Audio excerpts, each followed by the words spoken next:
Hello, जय हिंद दोस्तों। मैं शुभम आपका स्वागत करता हूं आपके अपने इस यूट्यूब चैनल शुभम ई क्लासेस में। जैसा आप सभी को पता है, आज 28 मार्च को बहुत सारे सेंटर में पेपर थे आपके आर्मी जीडी के। और आज हम पेपर डिस्कस करने वाले हैं ASC centre north Bangalore army GD का पेपर। पूरे 50 प्रश्नों का सॉल्यूशन हम यहाँ पे करेंगे। और आप सभी को बता दूं, अब जो आपके एग्जाम का लेवल है वो बहुत ही अच्छा खासा आ रहा है, बहुत ही अच्छे लेवल के प्रश्न आ रहे हैं। और ये वाले प्रश्न कहाँ से पूछे गए हैं ये मैं आप सभी को बताऊंगा। और जिनका भी आने वाला 25 अप्रैल और 30 मई को पेपर है वो अपना टेस्ट लगाइएगा, आपका इस ओरिजिनल पेपर में कितना स्कोर आ रहा है। और यदि आज आपने ये वाला पेपर दिया है बेंगलोर का, तो अपना स्कोर मैच करेंगे, आपका स्कोर कितना हुआ है। चलिए अपनी क्लास स्टार्ट करते हैं। तो स्टार्ट करते हैं आज की क्लास। अपनी एएससी सेंटर बेंगलोर का पेपर है, पूरे 50% डिस्कस करेंगे। और आपको मैं टारगेट दे रहा हूँ सिर्फ 30 क्वेश्चन ठीक करने का, क्योंकि पेपर का लेवल बहुत ही हाई है। पहला प्रश्न आपके सामने स्क्रीन पर। और एक बात और, आज के जो पेपर की लैंग्वेज है वो हमने हिंदी में टाइप की है, क्योंकि अभी हमें 2 बजे पेपर मिला था और इंग्लिश में मैं इसको टाइप नहीं कर पाया। तो जो इंग्लिश मीडियम वाले हैं उनके लिए सॉरी। पहला प्रश्न आपके सामने स्क्रीन पर। निम्नलिखित में से कौन सा जिला भारत की अंतर्राष्ट्रीय सीमा पर है। जल्दी से आंसर दीजिएगा, फटाफट से आंसर मैच करेंगे, ऑप्शन नहीं बोले जाएंगे। राइट आंसर होगा इसका ऑप्शन बी, करीमगंज। करीमगंज असम में है और भारत और बांग्लादेश की सीमा पर स्थित है। ऑप्शन बी इसका करेक्ट आंसर होगा। क्वेश्चन नंबर सेकंड है आपके सामने, जल्दी से आंसर देंगे। तोडा जनजाति के लोग कहां पर पाए जाते हैं। यह क्वेश्चन मैंने आपको करवाया हुआ है। और जो मैंने आपको क्वेश्चन करवाया था वहां पे ऑप्शन था नीलगिरी की पहाड़ियों पर, है ना। टोडा जनजाति के लोग नीलगिरी की पहाड़ियों पर पाए जाते हैं। और ये नीलगिरी की पहाड़ियां तमिलनाडु राज्य में हैं। आपका ऑप्शन डी करेक्ट आंसर होगा। क्वेश्चन नंबर थर्ड आपके सामने है, जल्दी से आंसर देना है सभी को। जावड़ी पर्वतीय स्थल किस राज्य में स्थित है। बिल्कुल नया क्वेश्चन है और लेवल भी मैं बोलूंगा कि बहुत ही हाई है ना। और देखिएगा इसका राइट आंसर ऑप्शन बी होगा, तमिलनाडु। आंसर मैच करेंगे सभी मेरे साथ, अपना टेस्ट लगाएंगे। और देखो एक और पर्वतीय स्थल है ऊटी, जो कि तमिलनाडु में एग्जाम में पूछा जा चुका है। ये जावड़ी भी जो है, जवाड़ी, ये भी पर्वतीय स्थल तमिलनाडु में है। क्वेश्चन नंबर 4 आपके सामने है, प्रदीप कुमार बनर्जी किस खेल से संबंधित हैं। प्रदीप कुमार बनर्जी किस खेल से रिलेटेड हैं। राइट आंसर ऑप्शन बी होगा आपका, फुटबॉल। चलो क्वेश्चन नंबर 5 डिस्कस करेंगे आपके सामने। हरित क्रांति का जनक किसे कहा जाता है। ओरिजिनल पेपर में भी इसी टाइप का क्वेश्चन पूछा गया था आपसे, हरित क्रांति का जनक किसे कहा जाता है। तो देखो, नॉर्मन बोरलॉन्ग आपका राइट आंसर होगा। अगर आपसे पूछता भारत में हरित क्रांति का जनक, तब आपको डॉक्टर MS स्वामीनाथन आंसर देना है। क्या सभी को क्लियर हुआ। चलिए बढ़ते हैं नेक्स्ट पे। क्वेश्चन नंबर 6 आपके सामने है, LOC का विस्तार क्या है। ये वाला क्वेश्चन तो मैं उम्मीद करूंगा जिन्होंने पेपर दिया है सभी को पता होगा। Line of control, option A आपका राइट आंसर होगा यहाँ पे। चलिएगा क्वेश्चन नंबर 7 डिस्कस करेंगे, बहुत ही स्पीड में क्वेश्चन को डिस्कस करने वाले हैं। क्वेश्चन नंबर 7 है, भारत में काली मिर्च का सबसे बड़ा उत्पादक राज्य कौन सा है। तो देखो इस क्वेश्चन पे आपको थोड़ा सा डाउट में चलना पड़ेगा। अगर मैं बात करूं स्टैटिक जीके के अकॉर्डिंग, तो स्टैटिक जीके के अकॉर्डिंग राइट आंसर आपका ऑप्शन ए होगा, Kerala, according to static GK. और अगर मैं बात करूं करंट अफेयर के हिसाब से, तो अब लेटेस्ट जो राज्य बना है काली मिर्च के उत्पादन का, वो बना है आपका कर्नाटक। ठीक है, मैंने आपको दोनों ही ऑप्शन बता दिए। अब ये एग्जामिनर के ऊपर डिपेंड है कि उसने कौन सा आंसर राइट किया है। दोनों है, वर्तमान में कर्नाटक है। और अगर हम स्टैटिक जीके की बात करेंगे, अकॉर्डिंग टू स्टैटिक जीके आपका राइट आंसर केरल होगा। क्वेश्चन नंबर 8 आपके सामने है, आंसर जल्दी देंगे। विंग्स ऑफ फायर के लेखक कौन है। बहुत ही आसान प्रश्न है और ये वाला प्रश्न करवाया गया है। विंग्स ऑफ फायर के लेखक थे डॉक्टर APJ अब्दुल कलाम, भूतपूर्व राष्ट्रपति। क्वेश्चन नंबर 9 जल्दी से आंसर देंगे, फटाफट से डिस्कस करेंगे, ज्यादा समय नहीं मिलेगा। फ्रांस का पहला राजा कौन था। फ्रांस का पहला राजा कौन था। ऑप्शन सी करेक्ट आंसर होगा, नेपोलियन बोनापार्ट, जिन्होंने ऑप्शन सी को आंसर किया है। क्वेश्चन नंबर 10 डिस्कस करेंगे जल्दी से, मृदा अपरदन का मुख्य कारण क्या है। मृदा अपरदन का मुख्य कारण क्या है। तो देखो, तीव्र गति से होता शहरीकरण, पेड़ों के काटने के कारण और जानवरों द्वारा अत्यधिक मात्रा में चरने के कारण। उपरोक्त सभी, ऑप्शन ए करेक्ट आंसर होगा, उपरोक्त सभी घटक। चलिएगा क्वेश्चन नंबर 11 डिस्कस करेंगे, गंगा एवं ब्रह्मपुत्र नदी संयुक्त जलधारा किस नाम से जानी जाती है। क्या आंसर करेंगे। ऑप्शन डी आंसर होगा आपका, मेघना नदी।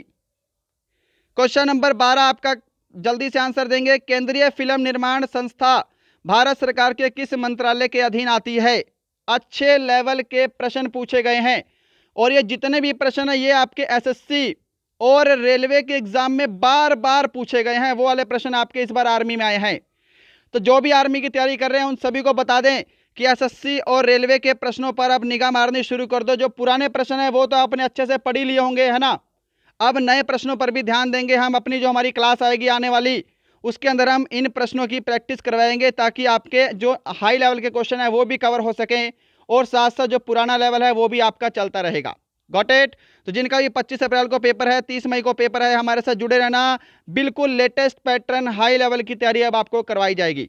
राइट आंसर होगा इसका ऑप्शन बी, सूचना एवं प्रसारण मंत्रालय के अधीन आता है फिल्म निर्माण संस्था। Got it. चलो क्वेश्चन नंबर 13 आपके सामने है। दिलवाड़ा मंदिर किस धर्म से संबंधित है? तो माउंट आबू राजस्थान में दिलवाड़ा मंदिर है और यह जैन धर्म से संबंधित है। ऑप्शन डी करेक्ट आंसर होगा। क्वेश्चन नंबर 14 है, आंसर देंगे। सर्वेंट्स ऑफ इंडिया सोसाइटी की नींव किसने रखी थी? सर्वेंट्स ऑफ इंडिया सोसाइटी की नींव रखी थी गोपाल कृष्ण गोखले। ऑप्शन आपका सी करेक्ट आंसर होगा। चलो सामान्य ज्ञान का लास्ट क्वेश्चन है, क्वेश्चन नंबर 15। भारत के चारों कोनों में मठों की स्थापना किसके द्वारा की गई? किसके द्वारा की गई थी? शंकराचार्य के द्वारा। ऑप्शन ए करेक्ट आंसर होगा। ये वाला प्रश्न मैं आपको करवा चुका हूं पहले। क्वेश्चन नंबर 16 है, सामान्य विज्ञान 16 से 30 तक।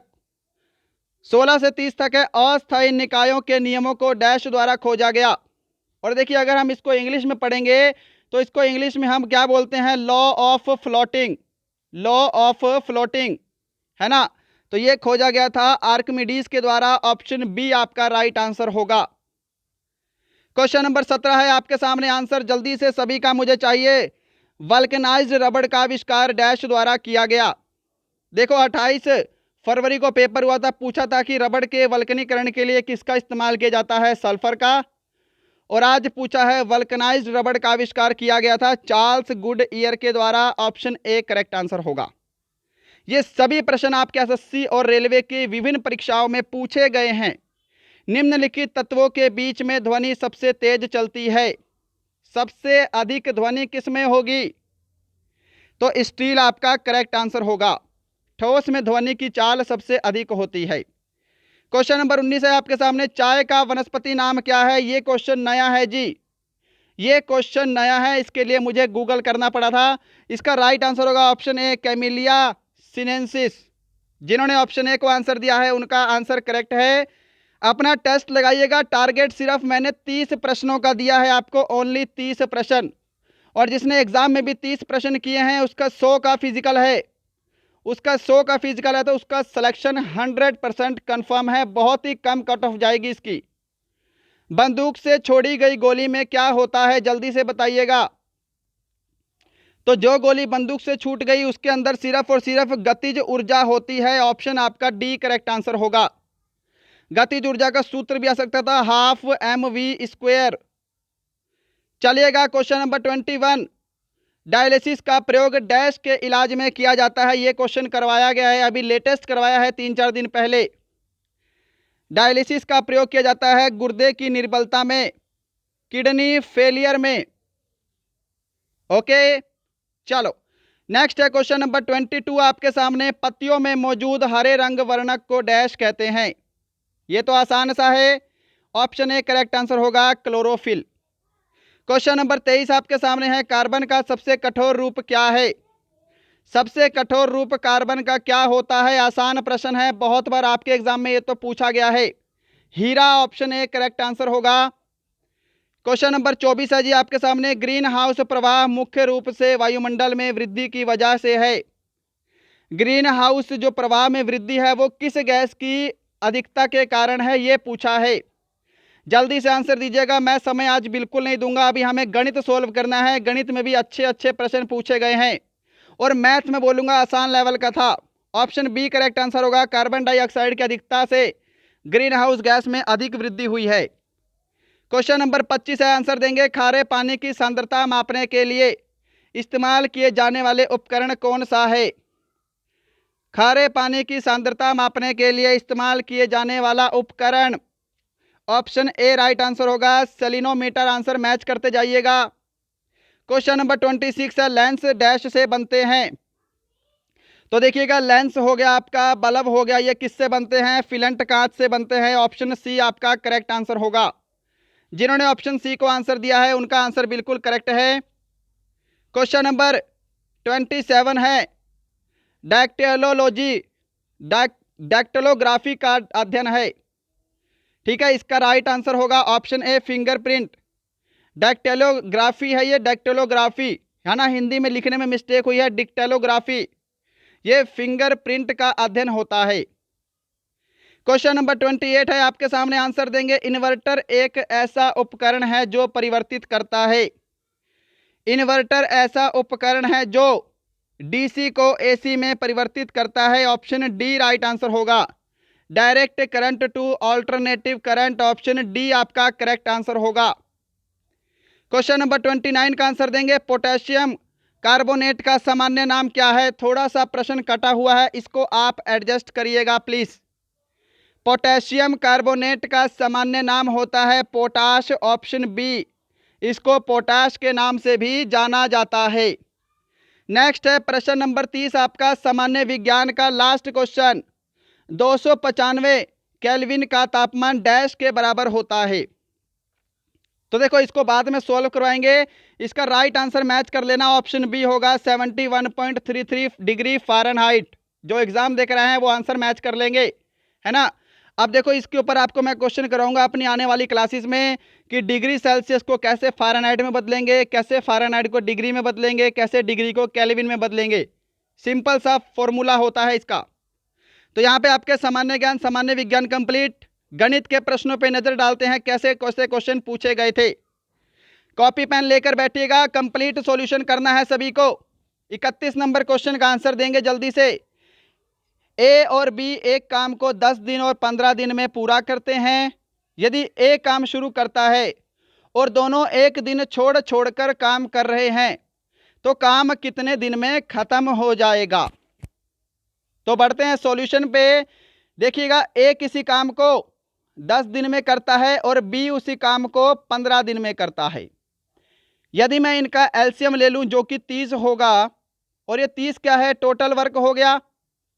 अब देखो, 10 या 30 और 15 दूनी 30, ये 3 और 2 क्या है? ए और बी की कार्य करने की क्षमता है। तो देखो, ए काम शुरू करता है यानी कि ए की क्षमता कितनी है? 3 है। दोनों एक एक दिन छोड़ छोड़कर काम करते हैं। दूसरे दिन बी ने काम शुरू किया होगा, है ना। तो यानी कि मैं बोल सकता हूं कि 2 दिन में कुल कितना काम हुआ है? 2 दिन में कुल 5 काम हुआ है।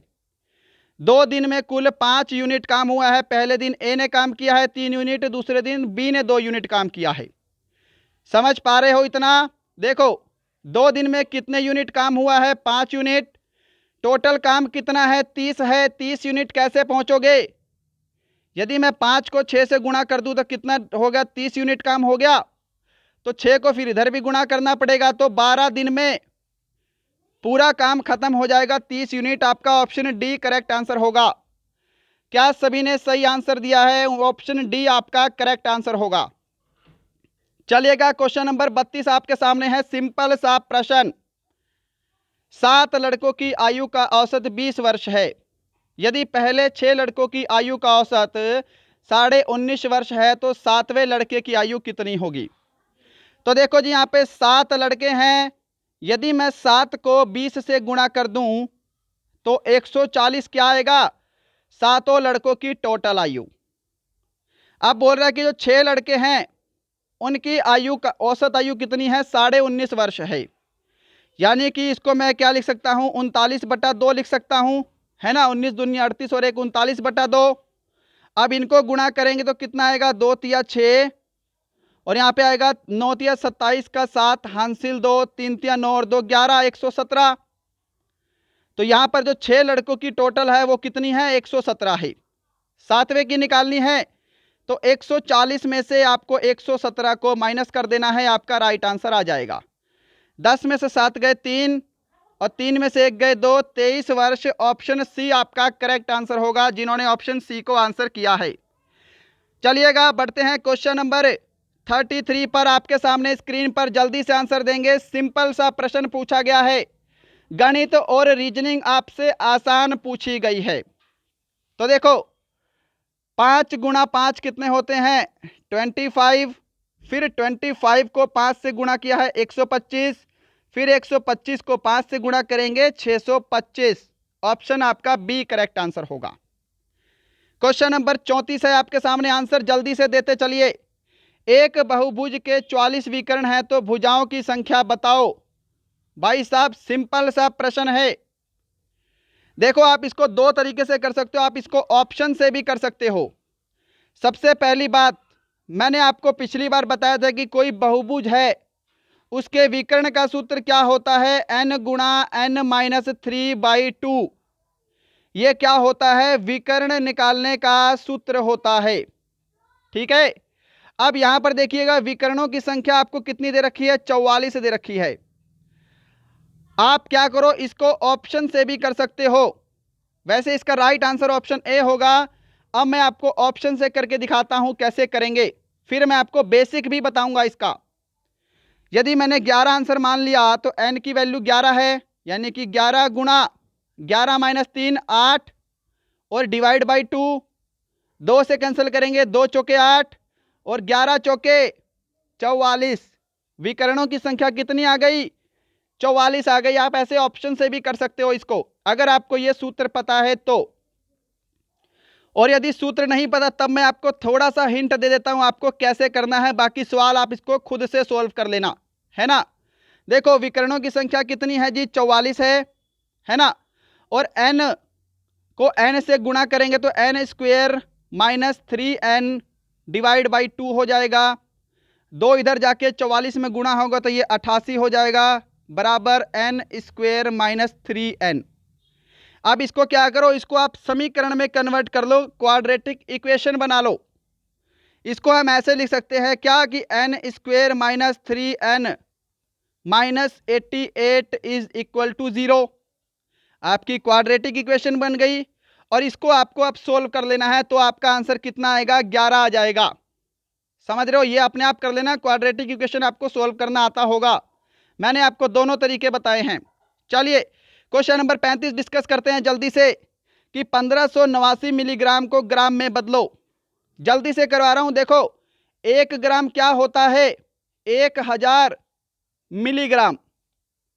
तो यहां पे क्या है कि 1589 मिलीग्राम है, ग्राम में बदलने के लिए सीधा 1000 से भाग कर दो तो 1.589 मिलीग्राम। ऑप्शन बी आपका करेक्ट आंसर होगा। क्वेश्चन नंबर 36 आपके सामने है, आंसर देंगे। देखो क्या क्वेश्चन पूछा है आपसे, पॉसिबिलिटी से कि यदि कोई घटना घटित नहीं हो सकती तो इसकी संभावना कितनी होती है। अगर कोई घटना घटित ही नहीं होगी तो उसकी संभावना 0 हो जाएगी। ऑप्शन डी आपका राइट आंसर होगा। क्वेश्चन नंबर 37 का आंसर जल्दी से दीजिएगा। क्या लॉजिक लग रहा है, यहां पर कौन सी संख्या आएगी। तो देखो यहां पर दो सीरीज चल रही हैं, 31 में से 6 घटाएंगे 25, 25 में से 6 घटाएंगे 19, 19 में से 6 घटाएंगे 13 और 13 में से 6 घटाएंगे तो यहां पे आएगी संख्या। तो हमको यहां वाली संख्या नहीं चाहिए, है ना। अब देखो 7 में क्या किया है, 7 में 6 जोड़ा है 13, 13 में 6 जोड़ेंगे 19 और 19 में 6 जोड़ेंगे तो यहां पे क्या आएगा, 25 आएगा। 25 आपका राइट आंसर है। समझ गए, दो सीरीज थी यहां पे अलग अलग। क्वेश्चन नंबर 38 का आंसर जल्दी से दीजिएगा, आसान सा प्रश्न। एक बल्लेबाज 12वीं पारी में 63 रन बनाता है, जिसके कारण उसका औसत 2 रन बढ़ जाता है। 12वीं पारी के बाद नया औसत ज्ञात करो। अब देखो जी, माना मैंने कि जो 11वीं पारी है उसका औसत कितना है, उसका औसत x है। हमको 12 पारी के बाद नया औसत बताना है, यानी कि पूरी 12 पारियों का औसत बताना है। अब यहाँ पे 11 पारियों का औसत x है तो टोटल कितना हो जाएगा, 11x हो जाएगा, है ना। और जो 12वीं पारी है उसमें कितने रन बनाए हैं, 63 रन बनाए हैं। तो टोटल रन तो आपके ये हो गए 12 पारियों के, और टोटल पारियां 12 हैं तो 12 से भाग कर देंगे तो नया औसत कितना आया है, कि जो उसका 11वीं पारियों में औसत था उससे 2 रन बढ़ गया, यानी कि जो 11 पारियों का औसत x था, x से 2 रन बढ़ गया, तो नया औसत अब ये आया है x+2। अरे क्या इतना समझ पा रहे हो? अब देखो कैसे करेंगे। अब ये जो 12 है इधर जाके मल्टीप्लाई हो जाएगा, तो इसको हम लिखेंगे 11x+63 इज इक्वल टू, ये 12 इधर जाके गुणा होगा तो 12x+24। तो यहाँ पे 12x में से ये 11 इधर आके माइनस हो जाएगा, तो क्या बचेगा? यहाँ पे x बचेगा, और 24 इधर आके 63 में माइनस हो जाएगा, तो यहाँ पे क्या बनेगा? 13 में से 4 गए 9, और यहाँ पे 4 में से 2 गए, सॉरी 5 में से 2 गए 3, 39 आंसर नहीं होगा। ये आया है आपका x का मान। x क्या है? 11 पारियों का औसत है जी। औसत क्या है? 2 रन बढ़ जाता है, तो 39 में आपको 2 और जोड़ देना है, तो आपका जो राइट आंसर होगा वो 41 होगा, ऑप्शन बी। जिन्होंने ऑप्शन बी को आंसर किया है उनका आंसर बिल्कुल राइट है। नेक्स्ट है क्वेश्चन नंबर 39 आपके सामने, जल्दी से आंसर देंगे। क्वेश्चन नंबर 39, दो संख्याओं का अंतर 2 है, उनके वर्गों का अंतर 28 है, तो उनका योग ज्ञात करो। अब देखो, दो संख्याएं क्या है? x माइनस वाई है, इनका अंतर कितना है? 2 है, और इनके वर्गों का अंतर यानी कि x square minus y square का मान दे रखा है 28। अब देखो, ये जो x square minus y square है, इसको मैं क्या लिख सकता हूं? यहां पर देखिएगा, x square minus y square, इसका सूत्र होता है एक्स प्लस वाई, और क्या होता है? एक्स माइनस वाई, है ना।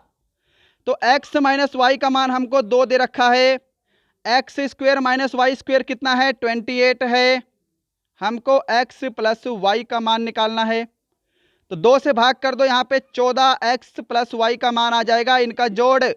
ऑप्शन बी आपका करेक्ट आंसर होगा। क्या इतना सवाल सभी को समझ में आया? आप एक और अप्रोच कर सकते हो, बस आपका थोड़ा सा दिमाग लगाना पड़ेगा। आप दो संख्याएं भी आपको पता होनी चाहिए, 8 और 6 हैं, 8 और 6 का जोड़ 14 हो गया, 8 और 6 का अंतर 2 हो गया, और इनके अगर मैं वर्गों का अंतर करूंगा तो आपका 28 आएगा। आप ऐसे भी कर सकते थे, नहीं तो आप बेसिक से कर ही सकते हैं, बेसिक मैंने आपको बता दिया। चलिएगा, क्वेश्चन नंबर 40 है आपके सामने। अच्छा लेवल है ये अच्छे लेवल का प्रश्न पूछा है, आंसर देंगे जल्दी।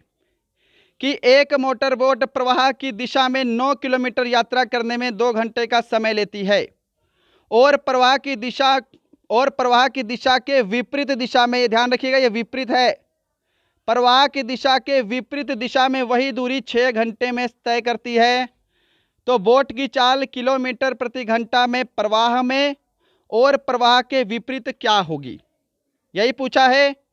तो देखिएगा, दूरी कितनी है? 9 किलोमीटर है।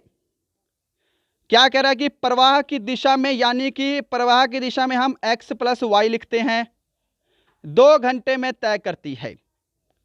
तो यहां से मैं बोल सकता हूं सोल्व करने के बाद कि x प्लस वाई का मान कितना आएगा? 2 से इसको भाग कर दो, 4.5 आएगा, है ना। अब सेकंड लाइन में बोला कि वही दूरी जो कि 9 किलोमीटर है, प्रवाह की विपरीत दिशा में, यानी कि x माइनस वाई कितना समय लेती है? 6 घंटे का समय लेती है। तो इनको सॉल्व करो, 3 दूनी 6, 3 तिया 9, और इससे इसको भाग करेंगे तो 1.5 आएगा, यानी कि यहां से आपका x माइनस वाई का मान कितना आ गया? 1.5 आ गया। क्या इतना सभी को स्टेप समझ में आया है? हमको क्या निकालना है? x और y का मान तो निकालना है। अब देखो, ये x इधर आके x में जमा होगा तो ये 2x बन जाएगा, ये माइनस वाला आपस में कैंसिल हो गया, बराबर इसमें इसको जोड़ेंगे तो यहाँ पे आपका बनेगा 6, है ना, 6.0 यानी कि 6। तो 2 से कैंसिल करेंगे, 2 तिया 6, तो हम बोल सकते हैं कि x का मान कितना आएगा? यहाँ पे 3 आएगा, x का मान आपका 3 आ गया यहां से। अब देखो जी, अब x का मान 3 है, हमको y का मान निकालना है, समझना। तो इस x में आप x की वैल्यू पुट कर दो, ओके। अब यहां पर देखो x प्लस वाई कितना है? 4.5 है। कहां पे करूं? यहां पे करता हूं, देखो जी x प्लस वाई का मान कितना है 4.5 है। तो x की वैल्यू मैं यहां पे 3 रख देता हूं, हमारा x 3 आया है। तो यहां पे देखो 3 प्लस वाई कितना होगा, यहां से 4.5 होगा। एडजस्ट कर लो, 3 इधर जाके 4.5 में माइनस हो जाएगा, तो यहां से y का मान कितना आ गया 1.5 आ गया। y का मान 1.5। तो रफ कर देता हूं इसको फटाफट से।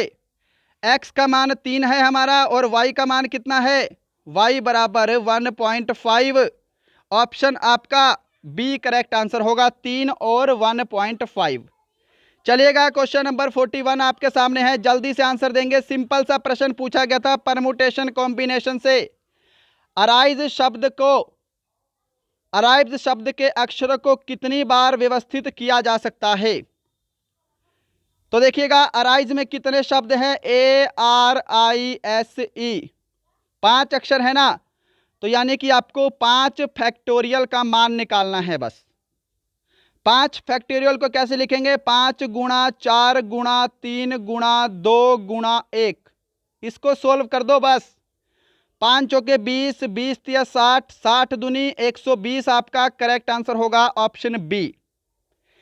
अगर ऐसे प्रश्न में आपसे पूछता, ठीक है, कभी कभी आपको ऐसा वर्ड दे देगा जिसमें 2 शब्द जो है, मान लो यहां पर भी आपके सामने ए होता और आपको बोलता कि जो रिपीटेशन है वो अलाउड नहीं है, तब कितने इनको व्यवस्थित किया जा सकता है। तो ऊपर तो 5 फैक्टोरियल ही रहेगा। अब देखो यहां पे ए का मान क्या है, 2 बार है ना, तो आपको 2 फैक्टोरियल से इसको भाग कर देना पड़ेगा। अगर बोलता कि रिपीटेशन अलाउड नहीं है, तब की बात कर रहा हूं, और अगर 2 वर्ड सेम होते तब, समझ गए। अगर 3 वर्ड सेम होते तो आपको 3 फैक्टोरियल से भाग करना था, तब इनको हम अलग अलग सोल्व करके भाग करते, ठीक है। परंतु ऐसे प्रश्न में कुछ नहीं था, इसमें सिंपल पूछा था कितनी बार अरेंज करेंगे। तो टोटल कितने वर्ड हैं आपके, 5 वर्ड है, 5 फैक्टोरियल निकाल लो। फैक्टोरियल मतलब उसको उल्टा करके गुणा करते जाओ बस, जब तक आपका 1 नहीं बनता लास्ट में, समझ गए। चलिएगा क्वेश्चन नंबर 42 डिस्कस करेंगे आपके सामने। क्वेश्चन नंबर आपके सामने है 42, फटाफट से आज क्लास करवा रहा हूं, ठीक है, बहुत ही जल्दी में। क्वेश्चन नंबर 42 है, एक व्यक्ति 320 आमों के विक्रय मूल्य पर 400 आम बेचता है, आम नहीं है ये, 400 आम बेचता है, तो उसे कितने प्रतिशत का घाटा हुआ है।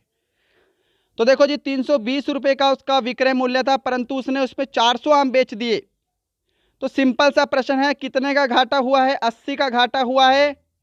कितने से, 320 से, और गुणा कर दो 100 से, डायरेक्ट आपका आंसर आएगा। यहां से यहां पे 4 बार में जाएगा और 4 से कैंसिल करेंगे, 25% का आपका लॉस हुआ है, ऑप्शन ए करेक्ट आंसर होगा। समझ रहे हो ना, क्वेश्चन को ध्यान से पढ़ना, आपका आंसर आ गया 25% का लॉस। क्वेश्चन नंबर 43, और देखिएगा कल आपकी होली है, आप सभी को इन एडवांस में हैप्पी होली, सभी को होली की हार्दिक शुभकामनाएं। और कल सुबह शायद हमारी 10 बजे क्लास ना आए, कल जो हमारे बाकी के पेपर हैं वो मैं आपको शाम को 7 बजे करवाऊंगा। अगर आप चाहेंगे तो मैं सुबह आपको 10 बजे भी करवा दूंगा, बट कल होली है, सभी लोग होली में व्यस्त होंगे, इसीलिए हम उसको नहीं करवाएंगे। बाकी आपके कमेंट पर डिपेंड करता है। क्वेश्चन नंबर 43 का आंसर देंगे जल्दी से। परिमेय और अपरिमेय संख्या का गुणनफल डैश है। कोई भी, ध्यान रखिएगा, कोई भी परिमेय और अपरिमेय संख्या का गुणनफल हमेशा एक अपरिमेय संख्या होगा, ऑप्शन आपका सी राइट आंसर होगा। क्वेश्चन नंबर 44 का आंसर दीजिएगा जल्दी से। यह पूछा गया आज के पेपर में, एक त्रिभुज की परिधि 600 मीटर है, यदि अनुपात 12:13:15 है तो सबसे लंबी भुजा ज्ञात करो। तो देखो परिधि क्या होती है, परिमाप यानी कि सभी भुजाओं का जोड़। यहां पर परिधि दे रखी है 600, और रेशो में टोटल करेंगे कितना बनेगा, 5 3 8 और 2 10 का 0, हासिल 1, यहां पे 40 बनेगा। तो 0 से 0 कट गई, एक रेशो का मान आपका 15 आ गया। हमको बोला है सबसे लंबी भुजा क्या होगी, एक रेशो का मान 15 है, सबसे लंबा रेशो क्या सा है, 15 है ना। तो 15 को 15 से गुणा कर दो, 225 आपका ऑप्शन बी करेक्ट आंसर होगा। क्या सभी को समझ में आया है। चलिएगा क्वेश्चन नंबर 45 है, गणित का लास्ट क्वेश्चन है। सिंपल सा प्रश्न पूछा गया था ये वाला कि 30% ऑफ 1500 प्लस 600, तो पहले ब्रैकेट सोल्व होगी, 1500 में 600 जोड़ेंगे तो 2100 बनेगा। ऑफ का मतलब गुणा होता है, गुणा किसका? 30% का। जीरो से आपकी जीरो कैंसल, तो यहां पे आपका बनेगा कितना? 3 दूनी 6, 630। ऑप्शन बी आपका राइट आंसर होगा। क्या सभी को समझ में आया है? देखिए फटाफट से करवा रहा हूं क्वेश्चन पेपर सोल्व, है ना। अगर समय चाहिए तो सेशन को रोकिएगा। क्वेश्चन नंबर आपके सामने है 46। अब हम रीजनिंग स्टार्ट करेंगे। रीजनिंग है आपके सामने क्वेश्चन नंबर 46। जल्दी से आंसर देंगे। लास्ट के 5 प्रश्न। विषम शब्द का चुनाव करें। बस, नाव, पहिया, रेल। तो यहां पे पहिया जो है ऑप्शन सी आपका गलत होगा, ये आपका करेक्ट आंसर है, क्योंकि बस, नाव और ये क्या है? ये यातायात के साधन है, और पहिया क्या है? यातायात के साधन में उपयोग होने वाला एक उपकरण, है ना। अगर यहाँ पे गाड़ी होता तब आपका सारे के सारे सेम थे ना, क्योंकि बस के अंदर क्या होते हैं? पहिए होते हैं। तो ये एक उपकरण है, इनके अंदर यूज होने वाला एक पार्ट है। क्वेश्चन नंबर 47 का आंसर देंगे। सिंपल सा प्रश्न है जी, जल्दी से इसका आंसर दे दो। यहां पर कौन सी संख्या आएगी? कौन सा अल्फाबेट आएगा?